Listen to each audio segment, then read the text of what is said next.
Bienvenue dans cette série Flash Mob, petite allusion au flash mob qui réunit plusieurs personnes pour danser dans des lieux publics. L'idée, c'est de créer une communauté autour des mots, la façon dont chacun va pouvoir les utiliser et en général, qu'est-ce qu'il y a derrière nos expériences de vie et puis les choses que l'on a envie de partager. Donc préparez-vous à ce petit instant cocooning cette fois-ci, qui va concerner les hommes autant que les femmes. C'est vrai que je vais plus particulièrement axer sur la famille monoparentale avec les mamans. Évidemment que c'est tout à fait transposable aux hommes. Je vous laisse vous installer tranquillement pour écouter ce mini podcast où je vais prendre le temps de ralentir et de vous proposer avec beaucoup d'humilité ce que je ressens ou ce qui me fait vibrer dans un mot, en dehors des étiquettes communes, en dehors de l'idée que l'on se fait en général d'un mot. Je vous laisse vous l'approprier et aujourd'hui, on commence avec le mot richesse. À tout de suite. Bonne écoute à tous et à toutes. Qu'est-ce qui va faire que chaque femme, qu'elle soit maman, qu'elle soit amie, tante, sœur, épouse, qu'est-ce qui va faire que cette femme va se relever jour après jour et trouver la force en elle? Est-ce que c'est une question que tu t'es déjà posée? Bonjour, c'est Linda de Tobici, exploratrice de solutions. Aujourd'hui, j'aimerais poser ma version du mot richesse et pour cela, j'aimerais aussi que dans les commentaires, tu me donnes ton avis sur ce que tu as traversé et peut-être comment tu t'en es sorti, quel a été le levier que tu as activé jour après jour et qui t'a permis de te relever. 7 fois à terre, 8 fois debout. Ces derniers temps, à force de découvrir l'éducation financière, il y a des mots qui sont venus un petit peu se bousculer dans ma tête. La liberté financière, la continuité financière, la richesse, l'abondance. Et puis tout cela ramené à l'argent, cette belle énergie dont nous avons besoin chaque jour pour notamment aller réaliser nos rêves. L'argent ne rend pas heureux. Par contre, l'énergie d'argent, elle nous fait vraiment voir les choses différemment. Donc revenons sur le mot qui m'interpelle le plus, c'est le mot richesse. Souvent la richesse fait allusion à la quantité d'argent, aux actifs que nous avons sur notre compte en banque ou ailleurs. Et quelle est la plus grande richesse qui fait justement que la vie elle peut être perçue d'une façon différente? Et donc en tant que maman, avec différentes professions, différentes activités professionnelles, cette richesse, au fur et à mesure du temps, elle a pris des proportions que je n'aurais pas imaginées. Et en chacune de nous, il y a cette richesse que l'on exploite ou pas, que l'on reconnaît ou pas, que les autres nous reconnaissent ou pas toujours. Mais est-ce que nous avons vraiment envie de connaître cette richesse à l'intérieur plutôt que de la chercher à l'extérieur? Quelle est pour toi la compétence, la qualité? Qu'est-ce qui te définit? Qu'est-ce qui pourrait représenter ta richesse intérieure? Cette source d'énergie, cette puissance qui fait que face à des difficultés de la vie, on trouve cette force et on se relève et on continue. J'ai vu beaucoup de mamans, solo ou pas, avec toutes ces fonctions, c'est ainsi que je les appelle, qui après leur journée de travail, trouvaient ce temps pour elles, une fois que les enfants étaient couchés, pour se ressourcer. Et au fil des jours, cette richesse intérieure a pris de l'importance. Et puis j'ai vu d'autres mamans qui avaient consacré toute leur vie à leurs enfants, à leurs enfants.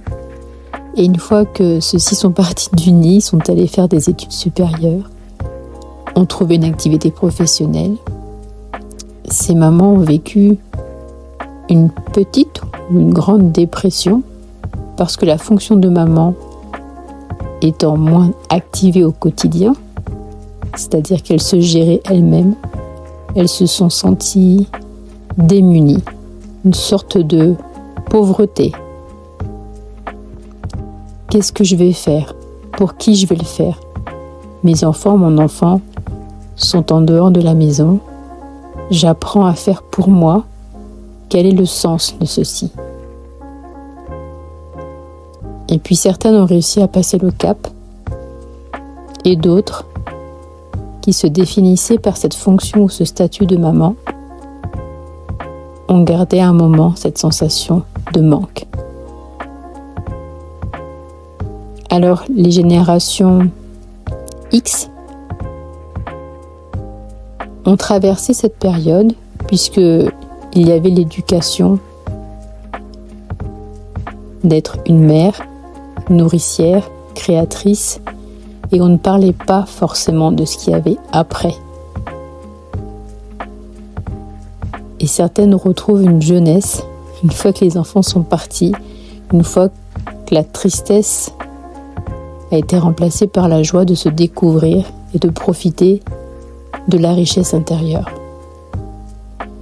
C'est un beau voyage, pas forcément facile, cependant c'est un parcours très intéressant d'aller voir enfin ce que nous avons offert à nos enfants et que nous pouvons nous offrir à nous-mêmes. D'abord à nous-mêmes. C'est toujours cette histoire de dire, comme dans l'avion, on apprend à mettre le masque à oxygène sur soi et puis ensuite, on peut le partager. Et ce que je découvre avec les millénials et les générations Z, c'est que cette mentalité est en train d'évoluer parce que ces générations ont déjà conscience, par observation des parents ou de façon intuitive, que leurs richesses sont très importantes, de prime abord, pour eux-mêmes. C'est une belle leçon, là où certaines personnes vont voir une génération sacrifiée, qui est trop sur les écrans, qui ne pense qu'elle-même, qui ne veut pas faire comme les parents, travailler 5 jours par semaine, 8 heures par jour, qui ont une autre approche de la vie. Ça, c'est le plus beau cadeau que mes enfants m'ont montré. Mais maman, fais pour toi d'abord. C'est une très belle leçon. J'ai pris du temps à l'apprendre et à la comprendre. Et au fond, ils avaient raison. Ils ont gagné du temps, à mon sens, parce qu'ils savaient déjà que c'était important de connaître ses richesses intérieures.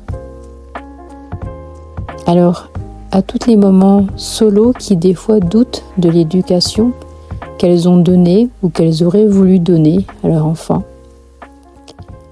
à toutes ces mamans qui ont vu leurs grands aller faire des études, je vous souhaite que ce passage soit le plus confortable possible ou très inconfortable, parce que quand ça secoue, on est obligé de réagir, et que vous soyez cette puissance, que vous soyez ce rayonnement, que vous soyez juste vous-même pour vous, et vous allez vous faire un cadeau magnifique.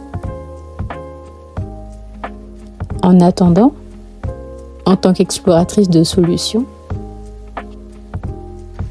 les mamans qui courent dans tous les sens et qui n'ont qu'une hâte le matin quand elles se lèvent, c'est d'aller se coucher le soir et de pouvoir s'évader quelques minutes après une épuisante journée. Il y a probablement des choses à solutionner que vous ne prenez pas peut-être le temps d'aller regarder.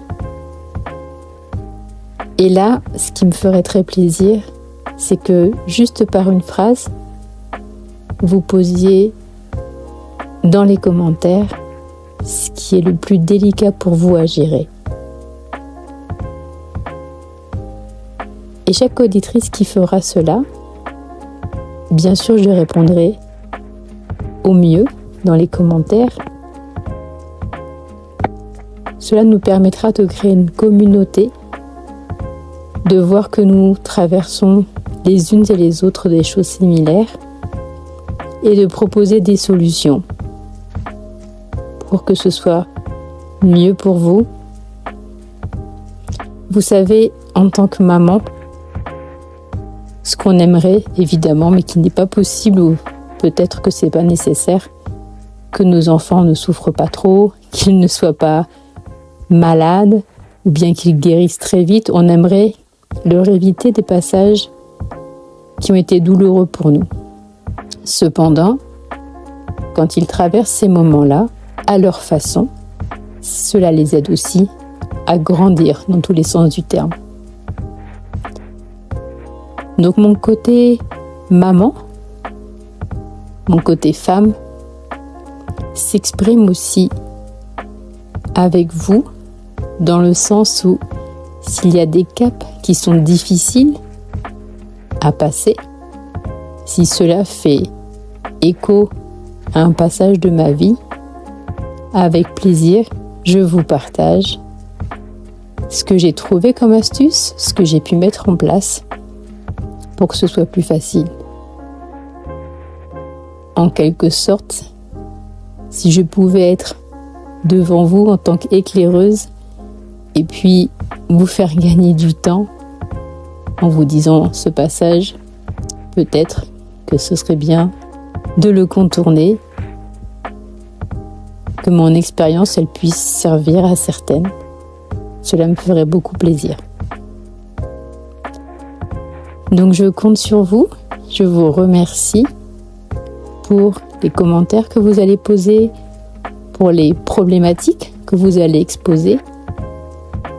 Et je suis persuadée que nous serons plusieurs à trouver des points communs. En attendant, révélez votre belle énergie, votre puissance en tant que créatrice. J'espère que ces mots aujourd'hui vous ont apporté un petit sourire ou un grand sourire et que vous allez vous reposer plus sereine. Prenez bien soin de vous, je vous envoie plein de love et si personne ne vous l'a dit aujourd'hui, je vous le dis, vous êtes unique et magnifique.